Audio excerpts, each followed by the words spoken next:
मी मगाशी म्हणालो की याच्या पुढे बॉम्बस्फोटाने देश संपवला जाणार नाहीये। याच्या पुढे आपल्याला हाफू गांजा दिला जाणार, धर्मनिरपेक्षतेचा, राजकीय पक्षांच्या लढाया, या निष्ठ्याची छत्रपती शिवप्रभूंनी त्या काळच्या कुठच्या सरदाराची शपथ घेतली नव्हती। रोहिडेश्वरावर जाऊन शिवलिंगावर आपल्या रक्ताचा अभिषेक केलाय। आत्मलिंगाला शिवलिंगाशी जोडून धर्माची राज्य निर्माण करतो, धर्मराष्ट्र निर्माण करतो, अशा संकल्प शिवप्रभूंनी घेतलाय आणि त्या सगळ्या छत्रपतींच्या संकल्पाला आपण बांधील आहोत। शिवसेनेला, भाजपला, काँग्रेसला, राष्ट्रवादीला नाही, आपण सनातन वैदिक हिंदू धर्माला, माऊलींच्या, तुकोबांच्या वैदिक धर्माला आपण बांधील आहोत। आपण वारकरी संप्रदायाला बांधील आहोत। धर्माचे पालन करणे पाखंड खंडन। धर्माच्या नावाने जर पाखंड होणार असेल तर त्याचं आम्ही खंडन करू, धर्माचंच पालन करू।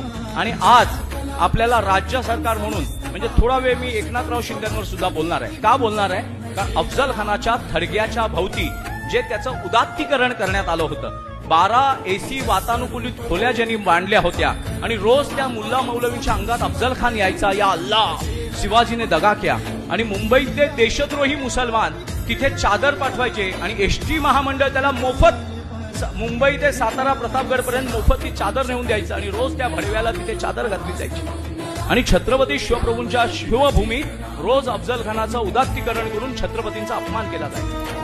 पण हा नाथपंथीय आनंद दिघेंचा, नाथपंथीय देव देश धर्म मानणारा खरोखर एकनाथराव शिंदे, नाथ नाव आहे त्यांच्या मागे। नाथ संप्रदायामध्ये एक सुभाषित आहे, नाथ पंथ का नारा यारो सब दुनिया से निराला है, एक हाथ में माला तो दूजे हाथ में भाला है।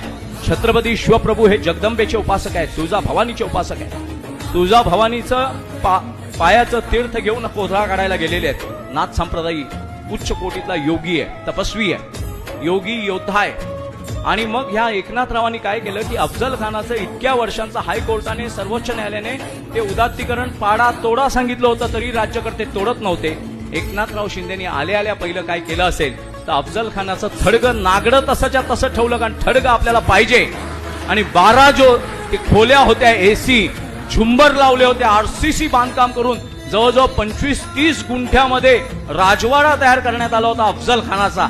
ज्या अफजल खानाला, या देशद्रोही धर्मद्रोही अफजल खानाला छत्रपती शिवप्रभूंनी या मातीत गाडला, त्याचं थडगं इथे ठेवणं गरजेचं आहे, तो पुरावा आहे। पण त्याचं उदात्तीकरण करणं म्हणजे छत्रपतींचा अपमान आहे। तो अपमानाचा प्रतिशोध कुणी घेतला असेल तर ते उदात्तीकरण पाडलं। रात्री 2:30 वाजता काम सुरू केलं, सकाळी 7-8 वाजता तर जमीन मोकळी नागडी, सगळे मुल्ला मौलवी ढुंगणाला पाय लावून, कुणाच्या अंगात अफजल खान आलाच नाही, कारण प्रत्येकाला माहित होता आताचा अफजल खान आला तर JCBच्या खाली गेल्याशिवाय राहणार नाही।